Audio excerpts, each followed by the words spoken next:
আপনি সে আওয়ামী স্টাইলের কথা এখন শুরু করেছেন কেন? খুব সাবধান হয়ে কথা বলবেন। কোন জায়গায় হাত দিয়েছেন? ধর্ম ব্যবসায়ী আমরা। ভোট যখন আসে তখন টুপি কিনে মসজিদে যান, এটাই হলো ধর্ম ব্যবসা। একটু আগায় তো আরেকটা ঝামেলা। ফলে বাংলাদেশের সরকার, অন্তর্বর্তীকালীন সরকারকে একটি অবাধ, একটি নিরপেক্ষ গ্রহণযোগ্য নির্বাচনের পথেও যেমন ষড়যন্ত্র আছে, তেমনি আওয়ামী লীগ পতিত স্বৈরাচার বিদায় নেওয়ার পরেও এখন আওয়ামী লীগ রাজনীতির ময়দানে নেই, তারা পালিয়ে গেছে।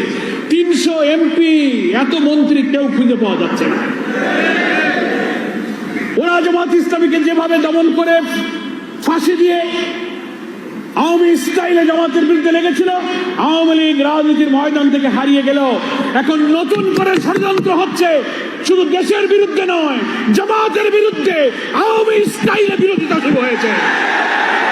আমরা এই সমস্ত ষড়যন্ত্রকারীদের বলতে চাই, আওয়ামী লীগ ক্ষমতা রাজনীতি থেকে বিদায় নিলেও আপনারা যারা আওয়ামী স্টাইলে আবার জামাতের সমালোচনা শুরু করেছেন, আপনাদের কথার বন্ধ থেকে, কথার ভেতর থেকে কিন্তু ফ্যাসিবাদের গন্ধ পাওয়া যায়। ওরা জামাত ইসলামীকে ধর্ম ব্যবসায়ী বলেছিল, ওরা স্বাধীনতা বিরোধী বলেছিল, ওরা ৭১ বলেছিল। আপনি সে আওয়ামী স্টাইলের কথা এখন শুরু করেছেন কেন? জামাত ইসলামের বিরুদ্ধে যারা ষড়যন্ত্র করেছে, ইতিহাসে তারা পতিত স্বৈরাচার হয়ে বিদায় গ্রহণ করেছে। খুব সাবধান হয়ে কথা বলবেন। কোন জায়গায় হাত দিয়েছেন? যে মহান আন্দোলনের প্রতি আল্লাহর করুণা এবং ক্ষমা, বড় বড় শক্তিধররা এই আন্দোলনকে নির্মূল করার চেষ্টা করে নিজেরাই নির্মূল হয়ে গেছে। আপনারা সেই অপরিণামদর্শী পথে পা বাড়াবেন না, আপনাদেরকে কিন্তু সেই পথেই হয়তো পরিণাম ভোগ করতে হবে।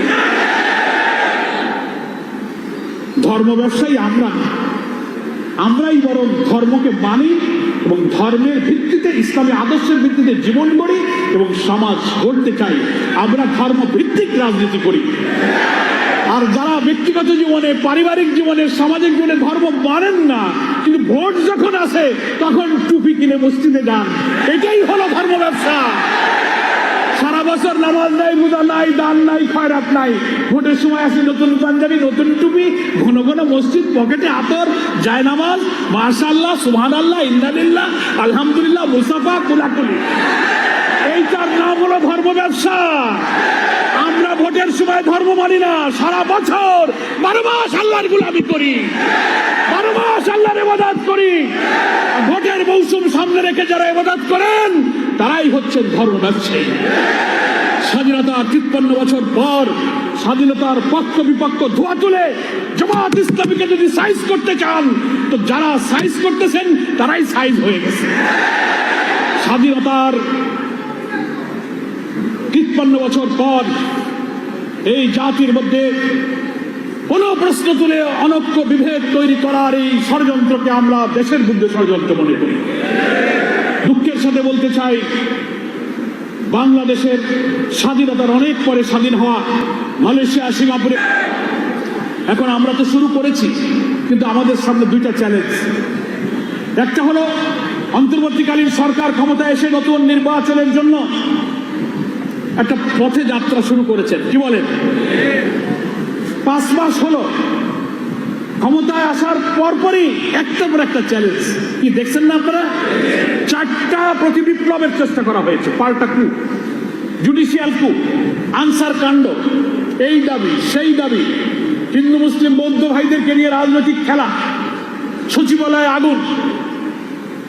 এ সরকারকেও স্বস্তির সাথে দেশ চালাতে দিচ্ছে না।